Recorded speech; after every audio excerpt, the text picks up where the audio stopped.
Baik, selamat pagi bagi anak kami sekalian, khususnya kelas TI. Pembelajaran kita hari ini adalah di mata pelajaran teknik pemrograman mikroprosesor dan mikrokontrol, yaitu menjelaskan pengertian algoritma dan konsep algoritma. Kemudian yang kedua, menentukan struktur algoritma dan menjelaskan teknik penulisan algoritma untuk pemecahan masalah. Sebelum kita lanjut, diharapkan siswa kami sekalian menyimak videonya ini nanti, agar nanti tidak terlewatkan soal yang ada di dalam video ini. Kemudian,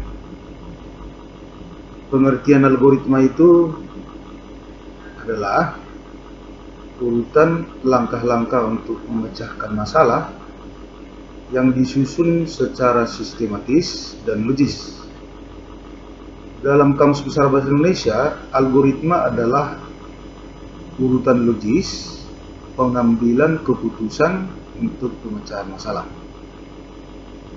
Algoritma dibutuhkan untuk memerintahkan komputer mengambil langkah-langkah tertentu dalam menyelesaikan masalah.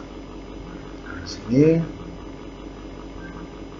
harus siswa kami memahaminya, bahwa algoritma itu dibutuhkan atau berfungsi untuk memerintah komputer mengambil langkah-langkah tertentu dalam menyelesaikan masalah. Kemudian, apa itu program atau pemrograman? Yaitu, kalau program itu adalah instruksi-instruksi tersendiri yang biasanya disebut source code yang dibuat oleh programmer atau pembuat program. Instruksi di sini artinya perintah-perintah tersendiri yang dibuat oleh programmer atau si pembuat program. Program itu realisasi dari algoritma, artinya sebelum dituliskan dalam sebuah program, tentunya kita harus memahami bagaimana penulisan algoritma itu agar dapat kita tuangkan dalam bentuk source code atau program. Artinya di sini terciptanya sebuah program adalah algoritma tambah bahasa. Artinya sebuah program tercipta, terlebih dahulu kita uraikan dulu persoalannya menggunakan algoritma, kemudian ditambah dengan bahasa pemrograman yang kita gunakan. Berikutnya, mengapa algoritma kita gunakan? Yang pertama di sini, pembuatan atau penulisan algoritma itu tidak tergantung pada bahasa pemrograman manapun. Artinya, algoritma itu tidak digunakan secara khusus untuk pemrograman tertentu. Artinya bisa untuk pemrograman Visual Basic, C++, Arduino, dan lain-lain.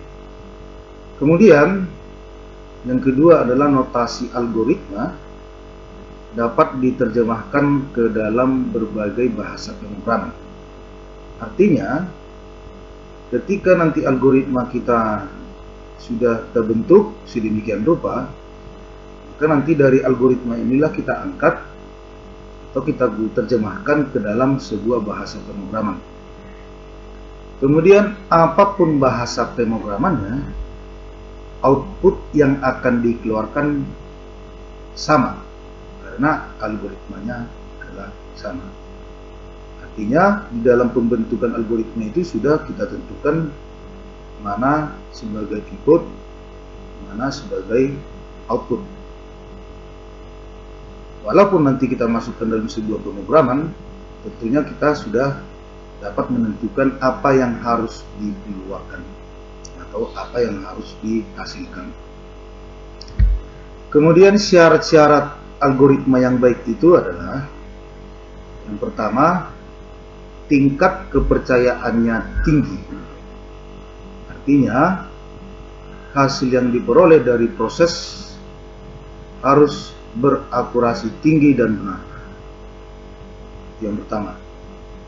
Kemudian, yang kedua, proses yang efisien, ya, artinya tidak membutuhkan biaya yang paling besar untuk membuat ini. Proses yang harus diselesaikan secepat mungkin dan frekuensi kalkulasi yang sependek mungkin. Artinya dalam menciptakan sebuah algoritma itu kita tentukan mana yang paling efisien, mana yang paling penting. Kemudian yang ketiga, sifatnya general atau umum. Bukan sesuatu yang hanya untuk menyelesaikan satu kasus saja, melainkan juga untuk kasus yang lain yang lebih umum atau general. Itu syarat dari algoritma yang baik. Kemudian yang keempat adalah bisa dikembangkan. Artinya haruslah sesuatu yang dapat kita kembangkan lebih jauh berdasarkan perubahan requirement yang ada. Kemudian mudah dimengerti. Siapapun yang melihat, dia akan bisa memahami algoritma Anda. Susah dimengertinya suatu program akan membuat susah di maintenance atau dikelola. Kemudian yang berikutnya, portabilitas yang tinggi. Artinya bisa digunakan atau mudah diimplementasikan di berbagai platform komputer. Yang terakhir adalah precise atau tepat, betul, dan teliti. Itu dia kenapa harus kita menggunakan algoritma itu sendiri. Yang berikut, efektif. Artinya tidak boleh ada instruksi yang tidak mungkin dikerjakan oleh pemroses yang akan menjalankannya. Kemudian yang selanjutnya adalah harus terminate. Artinya jalan algoritma itu harus ada kriteria berhenti. Yang berikut adalah output yang dihasilkannya. Kemudian di sini pembuatan sebuah program. Yang pertama, kita harus mendefinisikan suatu masalah. Meliputi yang pertama adalah kondisi awal. Artinya komponen apa yang diinput atau input yang tersedia. Yang pertama. Kemudian kondisi akhir yaitu apa yang harus kita hasilkan atau outputnya. Terus yang bagian ketiga adalah data lain yang tersedia. Artinya harus kita siapkan data apa yang harus kita perlukan dalam sebuah pembuatan program. Yang berikutnya adalah operator yang tersedia. Yang berikut syarat atau kendala yang harus dipenuhi. Itu langkah-langkah atau syarat dalam pembentukan sebuah program. Kemudian yang berikutnya, buat algoritma. Ini yang paling penting, yang nanti harus kamu garis bawahi. Buat algoritma dan struktur cara penyelesaian. Misalnya jika masalahnya kompleks, maka nanti akan dibagi ke dalam modul-modul atau bagian-bagian. Kemudian langkah menulis program. Dalam penulisan program, tentunya kita harus memilih bahasa yang mudah dipelajari, mudah digunakan, dan lebih baik lagi jika sudah dikuasai kemudian memiliki tingkat kompatibilitas tinggi dengan perangkat keras dan platform lainnya. Artinya nanti kompatibilitas di sini artinya sesuai dengan komponen komputer kita. Apakah sebuah program itu nanti cocok kita masukkan ke dalam komputer, atau aplikasi yang kita gunakan dalam pembuatan program itu adalah bisa cocok dengan perangkat keras kita, itu maksudnya. Kemudian mencari kesalahan. Untuk mencari kesalahan tentunya harus kita periksa. Yang pertama itu adalah kesalahan sintaks atau penulisan atau pengetikan sebuah program. Itu yang pertama dalam pencarian kesalahan. Kemudian bagian B, kesalahan pelaksanaan atau semantik, kemudian logika dan ketelitian. Di sini nanti harus harapkan untuk pembuatan pengejaan, kemudian logika apa yang harus kita gunakan dalam pembentukan sebuah program. Lalu yang berikutnya, uji dan verifikasi program. Uji dan verifikasi program ya, sudah selesai kita bentuk, nanti kita uji. Kemudian dokumentasi program dan pemeliharaan program. Ini syarat-syarat dalam langkah pembuatan program yang berikutnya. Struktur penulisan algoritma. Ini yang perlu kita pahami karena sasaran kita adalah, topik kita di sini difokuskan dalam algoritma. Setiap algoritma akan selalu terdiri dari 3 bagian, yaitu yang pertama itu judul atau header, itu judul. Kemudian kamus, artinya kita menggunakan bahasa apa dalam penulisan program itu atau penulisan algoritma itu. Kemudian algoritma itu sendiri, artinya nanti algoritma itu sendiri bisa dengan menggunakan pseudokode, bisa dengan menggunakan bahasa kita sehari-hari atau dalam bahasa Indonesia bisa kita bentuk. Terus yang berikut adalah khusus di bagian header, itu adalah pengertiannya adalah judul bagian teks algoritma yang digunakan sebagai tempat mendefinisikan nama dengan menentukan apakah teks tersebut adalah program atau prosedur atau fungsi.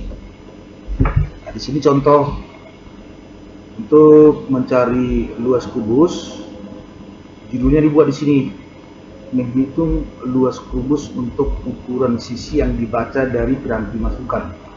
Jadi nanti judul ini tidak dibaca dalam waktu penjalanan atau running program. Mencoba program itu ini tidak ditampilkan karena merupakan judul.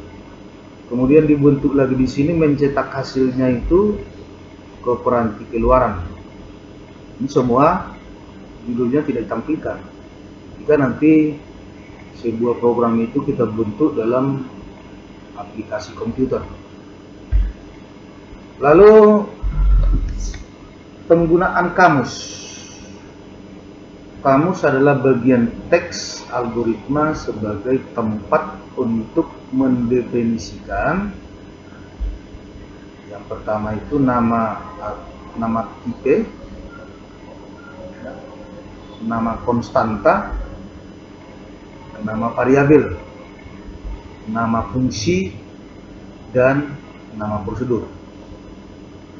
Yang pertama tadi nama tipe, nama konstanta, nama variabel, nama fungsi, dan nama prosedur. Artinya di sini kalau tipe itu misalnya dibuat, sini contohnya tipe buka kurung itu force. Ini contoh tipe ya. Tipe itu tipe jam terdiri dari 3 masukan, yaitu jam ya, kemudian menit dan detik. Ini tipe. Kemudian konstanta itu dibuat di sini real. Itu merupakan angka mulai dari 3,14151 contoh. Kemudian konstanta nama string.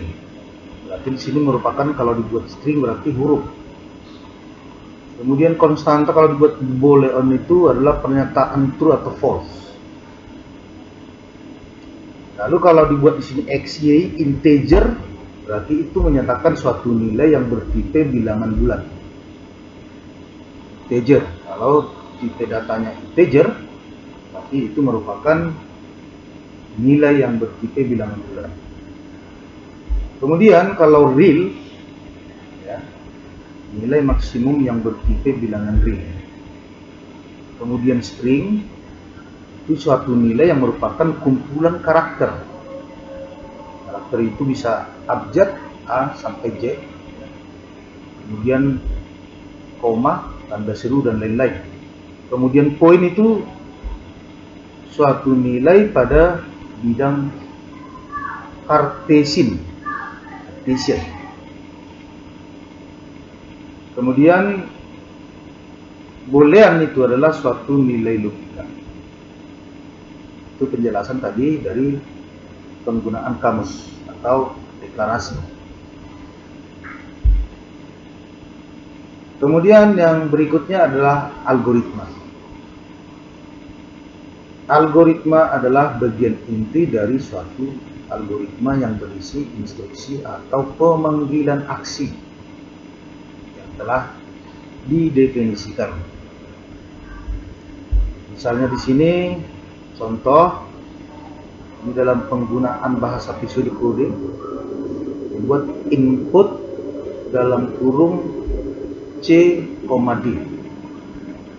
Maksudnya itu adalah menerima masukan dua bilangan C dan D. Ya. Kemudian dibuat perbandingan di sini. If jika C lebih kecil dari D, then maka. Ini adalah pengertiannya adalah operasi kondisional. Penggunaan operasi kondisional. Lalu di bawahnya dibuat A tambah B menuju E.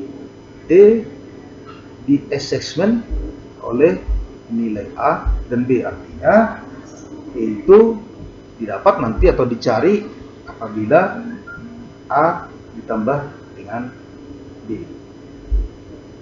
Dan demikian maksudnya. Kemudian else itu yang lain, artinya selain dari A tambah B, berarti lawan dari A tambah B itu adalah A kurang B. Lalu outputnya adalah E. Kenapa? Karena nilai E yang dicari. Ini contoh dalam bentuk penulisan algoritma dengan penggunaan pseudocoding. Kemudian yang paling penting adalah penyajian algoritma. Dalam penyajian algoritma itu ada 3 tahap yang perlu kita pahami. Ada 3 tahap yang perlu kita pahami. Yang pertama adalah algoritma dengan struktur bahasa Indonesia. Artinya nanti bisa kita buat dalam bahasa Indonesia untuk penyajian dari algoritma itu sendiri. Kemudian algoritma dengan pseudocoding tadi sudah Pak jelaskan di atas contoh penggunaan algoritma menggunakan pseudocoding. Dan yang terakhir adalah algoritma dengan flowchart. Nanti setelah kita pahami penulisan algoritma dalam bentuk bahasa Indonesia, ini nanti sasaran kita untuk pertemuan ini, dan algoritma pseudocoding. Tentunya nanti di minggu depan kita membahas algoritma dengan flowchart. Ini dalam bentuk penyajian. Jadi nanti untuk berikutnya kita buat contoh penggunaan bahasa Indonesia dan pseudocoding. Walaupun di mata pelajaran simulasi digital ini sudah kita bahas, kebetulan di silabusnya sama untuk pertemuan pertama ya. Kemudian kita buat yang pertama itu adalah algoritma dalam struktur bahasa Indonesia. Algoritma dalam struktur bahasa Indonesia. Sifat umumnya yang perlu kita ingat adalah yang harus kita garis bawahi. Yang pertama, tidak menggunakan simbol atau sintaks dari suatu bahasa pemrograman. Artinya kita tidak menentukan atau menggunakan ciri khas dalam bentuk penulisan pada sebuah program. Artinya kita menggunakan dalam bahasa kita sendiri. Terus yang kedua, tidak tergantung pada suatu bahasa pemrograman. Tadi sudah kita jelaskan ya. Lalu notasi-notasinya dapat digunakan untuk seluruh bahasa manapun. Artinya dalam membentuk algoritma itu bebas ya. Bebas, bisa kita gunakan dengan bahasa Indonesia, bahasa Inggris, dan bahasa yang lain. Terus contoh di sini ya, penggunaan algoritma dengan bahasa Indonesia. Misalnya sebagai contoh menghitung rata-rata 3 buah data.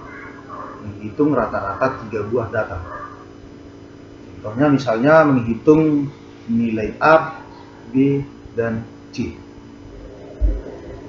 Tentunya harus kita tulis di sini. Langkah yang pertama adalah baca bilangan A, B, dan C. Artinya di sini kalau ada sebutan baca berarti kita sudah input, kita masukkan. Ya. Kemudian jumlahkan ketiga bilangan tersebut. Artinya nanti setelah diberi nilai A, nilai B, dan nilai C, maka ketiga nilai itu akan dijumlahkan. Kemudian langkah ketiga, bagi jumlah tersebut dengan 3 karena kita di situ disuruh menghitung rata-rata dari 3 buah data.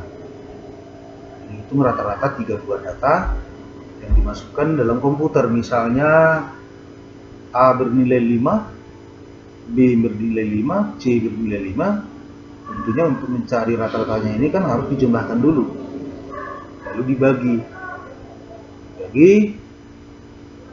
jumlah data yang diinput. Artinya jumlah data yang kita input tadi ada 3, jadi bagi 3. Kemudian di sini dituliskan bagi jumlah tersebut dengan 3. Terus yang keempat, tulis hasilnya.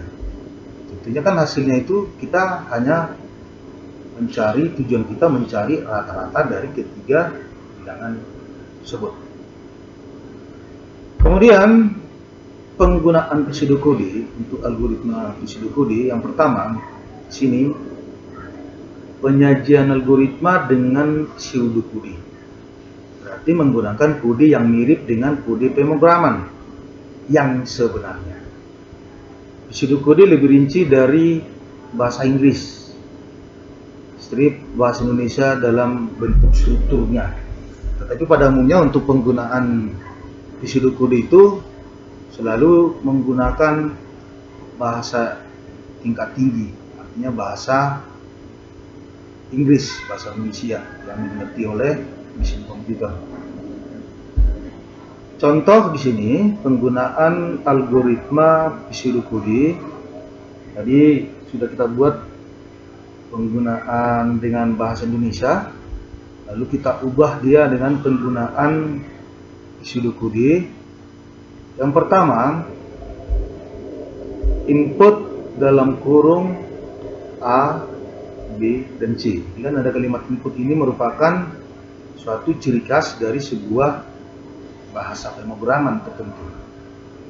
Ya. Contohnya kalau saya menggunakan basic, tentunya ini bisa kita buat input. Masukkan nilai A, nilai B, nilai C. Kemudian di sini yang kedua, jumlah sama dengan A tambah B tambah C, artinya cari dulu jumlahnya maksudnya.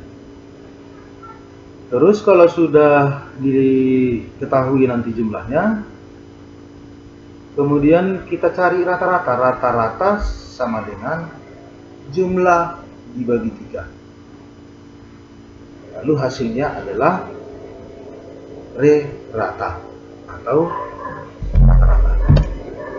Kira-kira demikian, mudah-mudahan siswa kami dapat memahaminya. Lalu berikut di sini saya buat contoh yang kedua. Mohon disimak baik-baik. Ini yang sederhana ini. Tulis algoritma untuk mencari nilai U sama dengan X tambah Z. Algoritmanya dengan menggunakan bahasa Indonesia. Ini kan sederhana nih. Langkah yang pertama yang harus kita lakukan itu adalah jawabannya. Masukkan nilai X. Kemudian masukkan nilai Z. Jadi bisa juga nanti kamu buat di dalam kurung, di sini masukkan buka kurung X, Z. Benar juga ya, kalau dibuat seperti itu. Kemudian karena di sini kan hanya satu dibuat prosesnya hanya satu, yaitu mencari penjumlahan saja, maka untuk bagian prosesnya itu U sama dengan X tambah Z. U sama dengan X tambah Z. Lalu sebagai outputnya di sini adalah tulis hasil U, karena memang ini yang dicari. Inilah salah satu contoh yang kedua dalam bentuk penulisan algoritma dalam bahasa Indonesia. Lalu bagaimana kalau kita buat ini dalam bentuk bahasa pseudocode atau bahasa yang mirip dengan penulisan sebuah program atau penggunaan dari bahasa program. Jadi begini. Yang pertama, input kurung X, Z. Input kurung X, Z. Itu kurung. Ini dalam penggunaan pseudocode. Kemudian U sama dengan X tambah Z. Lalu outputnya adalah U. Nah, ini kan cukup sederhana nih. Kita ulangi. Khusus dia penggunaan algoritma pseudocode adalah input X dan Z. Yang sebagai proses di sini adalah karena ada penjumlahan untuk mencari nilai U, di mana U itu didapat antara penjumlahan nilai X dan Z. Maka dituliskan U sama dengan X tambah Z. Lalu outputnya sama dengan U. Kira-kira mudah-mudahan nanti bisa dipahami. Lalu sebagai tugas, tapi sebelum ke sini, kalau belum dipahami nanti silakan tonton ulang videonya. Tonton ulang bagaimana contoh penulisan mulai dari penulisan algoritma dengan menggunakan bahasa Indonesia Yang fokus kita di sini penulisan algoritma dalam bentuk bahasa Indonesia, kemudian menuliskan algoritma menggunakan pseudocoding. Nanti bisa kamu bandingkan di sini. Kalau menggunakan bahasa Indonesia ada kalimat masukan. Kemudian kalau di proses itu ada kalimat hitung. Kalau kalimat output itu adalah tulis.